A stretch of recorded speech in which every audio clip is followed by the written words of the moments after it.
Community College and actively involved in all things small business. And he has agreed to come and speak to us today about what's going on there and came up with a very interesting title to his program called An Embarrassment of Riches, Unwrapping the Resource Ecosystem for Lane County Businesses. With that, I give it to you, Robert. Thank you, Christine. It is an absolute pleasure to be here. I've been hearing a lot about Southtown, as you might imagine, for a little while now, and look forward to continuing that conversation. So today I do want to talk about what I consider to be an embarrassment of riches. So let me share my screen, and hopefully that's what you're looking at right now. So here's the thing. I'm going to start with a story and I'm going to end with a different story. But let's imagine that Glenn and Sharon start up a manufacturing business right now called Departure Gifts. So they provide little baskets for people who are leaving on flights. And 5 years from now, Glenn and I are sitting down just to talk about how things are going. I haven't had a chance to connect with them, so we're sitting down. We are at the beautiful Cafe Soraya. We're just hanging out. And I say, Glenn, so tell me about your business about the last 5 years, because he's still in business at that time. And he says, well, Robert, I have so much to be thankful for. I'm a lucky guy. We're in business. We're still doing this thing. But I have to tell you, I feel like I've been missing out consistently since I started. Pretty early on, I saw there was an opportunity to expand and really grow this thing, but I didn't know how to do it. And I talked around to my friends and nobody really knew how to help me expand my business, expand my operations, improve efficiencies in manufacturing. Nobody could help me. And when I went to the bank, they said I wasn't ready for that type of loan. So the bank couldn't help me. And I just kind of felt lost. And then about 3 years ago, I got this call from a friend who said, hey, the state is actually looking for somebody to provide gifts, but they need you to be a government contractor. So you should get on that. So I contact the state, they send me a bunch of links and I start looking at this stuff. And it's just, it might as well be a different language. I have no idea what they're talking about. I called the state, they really couldn't help me with it. Again, I didn't know what to do. And then you won't believe it, just a year ago, I actually got an email from somebody over in China wanting us to deliver our products to China. And it's the same thing. I reached around, I talked to the city, I talked to everybody I could think of. Nobody could help me out. So, the short of it is, I know I'm blessed to still be doing this business and we're having a good time, but I feel like I've missed a whole bunch of opportunities. Unfortunately, that is a very common narrative, not only here, nationwide. Business owners often say there are either no resources to help me or resources are only available when I don't need them. Having been a banker in the past, I can tell you the number of times business owners came to me and said, you're only going to lend to me when I don't need it, because there is some truth to that. But that is the narrative. And unfortunately, that has a defining characteristic. We are defined by the stories that stick. So because of this, the defining statement describing the whole business resource ecosystem is, when my business needs help, it's not there. So that's the story. And stories, again, define organizations. They define your business. They define your Rotary Club. They define us as individuals. They define our communities. And this is the defining statement around the business resource ecosystem here in Lane County and frankly, everywhere. This is one truth. This is another truth. So this is a collection of just over 50 direct to business resource services, resource partners that serve businesses in Lane County. And on this board, there is nothing, no problem a business might run into that doesn't have somebody whose job it is to help them get through it. So this creates this obvious disconnect. You know, what's going on? If there are so many resources available, why are businesses struggling to find them? The reality is, another truth is that we don't suffer a lack of resources, we suffer a lack of awareness of those resources. And the disparity between these two is not the fault of business. It's the fault of business resource providers like ours. You know, and the SBDC has been a participant in, you know, very common sort of competitive dynamics. We are siloed from one another. I mean, we're different organizations. So you can imagine siloing happens within a business, within an organization. It obviously happens even more profoundly with organizations that are truly different. There is also competition. Some of it's real, some of it is just made up. We do compete for resources in some case. Between chambers of commerce, they may compete for members. There is competition out there. And so that is real, but unfortunately it creates this opportunity for false narratives to start propagating. If you've ever worked I worked in banking, as I mentioned before, and it's just commonplace that if I'm working at a bank, at one location in Bend, there are 14 banks in the community. You know, my internal narrative, the internal story is that our bank is the best. And so anytime I heard something positive about another bank, you know, I had to shoot it down in some fashion in my head. You know, that's just how we work. But these false narratives, especially in this business resource landscape, have been really damaging here locally. I don't know how many of you were involved in or, you know, really knew about Eugene Rain when it was in town. When Eugene Rain showed up about 5 years ago, there was a lot of funding, there was a lot of press, they did a lot of great things, and they created, it wasn't them, but as a result of that, all the other competing what should have been partners, but resource agencies like the SBDC, like SCORE, even the chambers of commerce, they just started yammering at one another, and it got pretty ugly for a while. And it's not helpful. It's not healthy. But the biggest problem we have as a group of partners is that we don't have any collective identity. You know, we are just out there individually doing our work, and we don't see ourselves as a collective unit. And that can be fixed. So I'd like to introduce you to Lane Business Link. I'm going to do a new share here. Hopefully this works. All right, you should be looking at Lane Business Link now. Is that accurate? Okay, so this is a searchable database that I created at Lane. I actually started this work when I was with the Springfield Chamber of Commerce, which is why down at the bottom of this front page, I give them, you know, a big note of thanks for allowing me to continue this work. But this is as I mentioned, a database of all of those resource partners that you saw on the other page. Again, there are over 50 now, and frankly, I'm probably only halfway there. By the time I'm fully finished with this, there will be close to 100 different partners.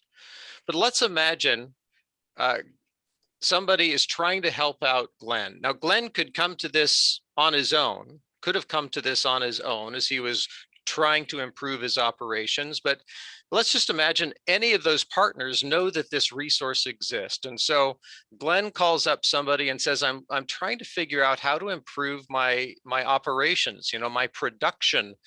And somebody goes to this tool and they look around and they say, well, this is really supply chain. That's not quite right. Business Oregon doesn't sound right. Well, here's an interesting one. EVHPEC, which provides, it's a collaboration of organizations, of businesses in the area who teach each other lean processes. So that's a possibility. They might go there. And then my favorite one here is OMAP, Oregon Manufacturing Extension Partnership, statewide organization that helps businesses for a reasonable fee with improving efficiencies, improving their operations. So there's a possibility. If somebody saw that, they could go in here and get a description, a little deeper description, and then there's somebody to talk to directly. Pretty simple. Now, somebody could go and do the same thing here if he was looking to get financing, and he could go to Business Oregon. He could, if he were to explore this, look down here to find Community Lending Works, another great partner that provides lending when somebody isn't quite bankable. Again, description of services, a contact to go to. This isn't rocket science. This isn't a difficult thing, but here's a tool that somebody could go through to find resources that are available for businesses here in Lane County. So this would also include global trade, which was the other item I mentioned, and and government contracting. A lot of people don't know, I'll pull this one up. A lot of people here don't know that it's in sales, that here in our area, actually just over in Springfield, is the headquarters for GCAP, the Oregon's Procurement Technical Assistance Center, Government Contract Assistance Program. They're headquartered here. And yet businesses in Eugene and Springfield and the surrounding areas, when they want to do work with government agencies, they have no idea how to start that process when the organization is literally right in the middle, right in the lap of our community. So this tool, Lane Business Link, is designed not only for the end user. It's not only designed for the business owner. It certainly works for that purpose. But for me, the greater benefit is that resource partners, all of these 50 plus business support organizations, can use this not just to answer questions, but to get more familiar with the ecosystem, to get more familiar with the other partners who are providing services, so that when somebody walks through the wrong door, which happens many more times than not, somebody walks through a bank looking for help with, value chain or employment or insurance, or they go to the chamber and they're looking for financing. That happens all the time. These agencies, if they utilize this tool, can add value.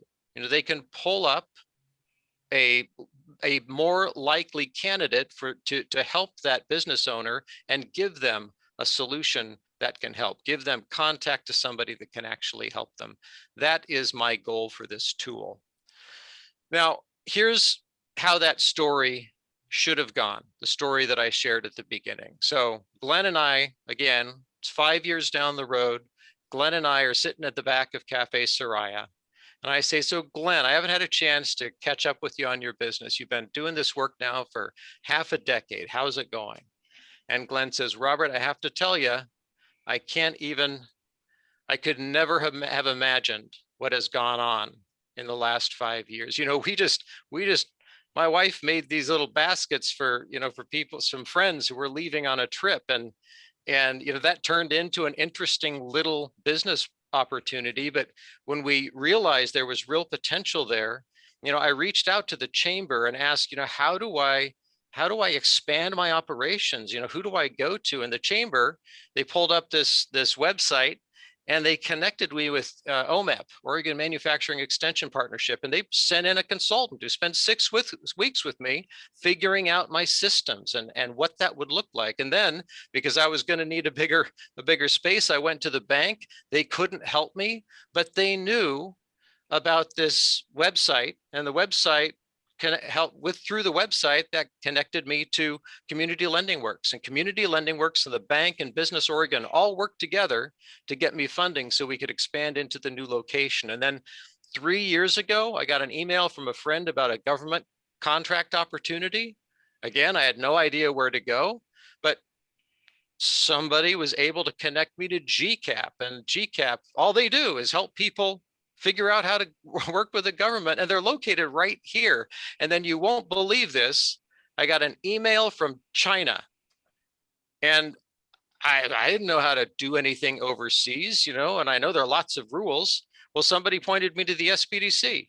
The SBDC has a global trade team out of Portland that does nothing but free advising for businesses that want to do work overseas. They got that set up, and I can't even believe I'm saying this, but a month ago, a container load of our product headed out on a ship for China. It's probably still on the water, and they've already sent me an order for more. So I can't even tell you, this business has just been crazy, and it's because there are so many resources here for business owners, and who would have known?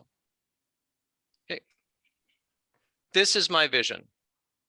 There is no reason that second story isn't the reality. The only thing keeping it from being a reality is that we haven't figured out how to work well together. And that's why I created the tool.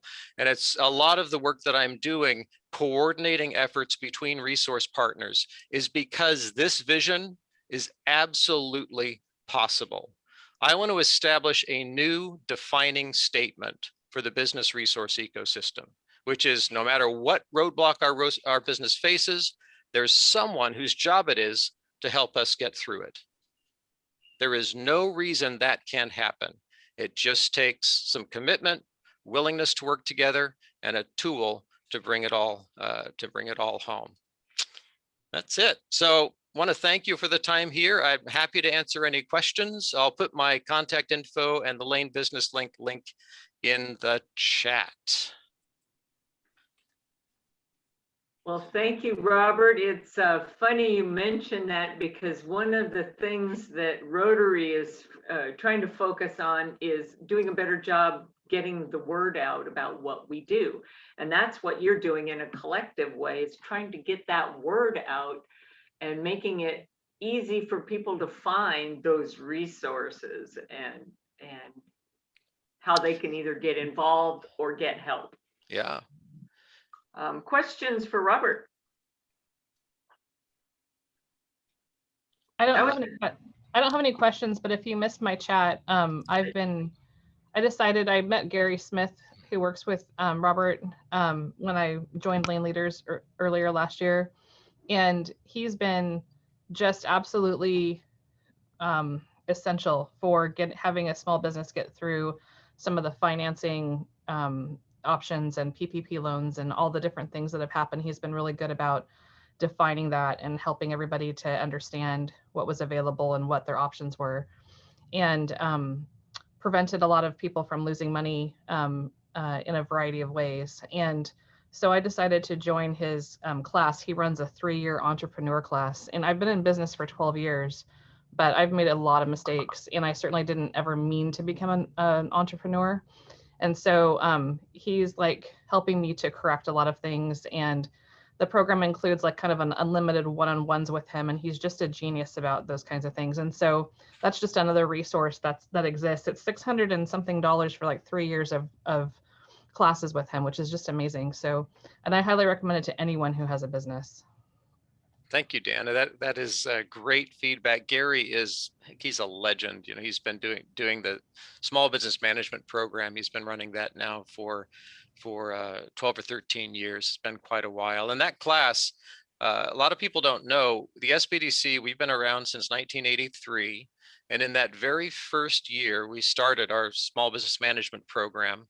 And in that original cohort were Molecular Probe and Euphoria Chocolate. Now everybody knows Euphoria, but Molecular Probe, they sold for a significant sum about, I guess it would have been 12, 13 years later.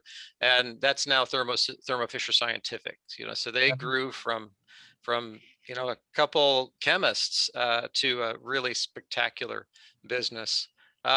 So the link for the classes, I'm just answering a chat here. The link for the classes, if you just go to lanesbdc.com and look around for trainings, you'll find our upcoming classes. The SBM course, Small Business Management, it only comes up once a year.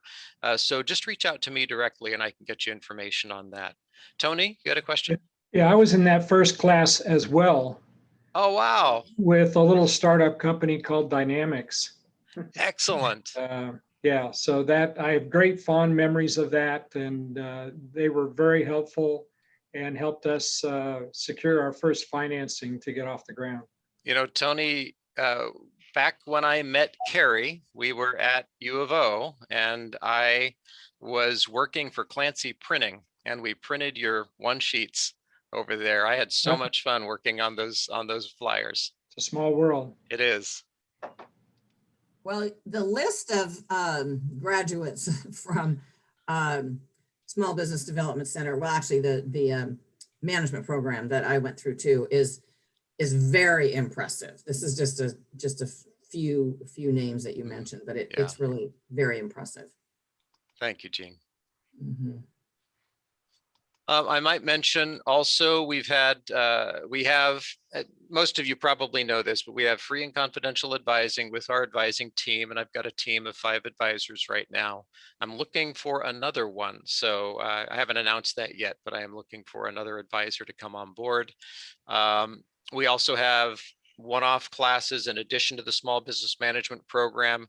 We just launched a new micro enterprise training course in contract with the city of Eugene, which is an 8-week course. It's curriculum that I developed that it's really, I'm having a blast teaching. It's a lot of fun. And then just last week, we launched a new course, which is a reboot of another program I launched about a decade ago.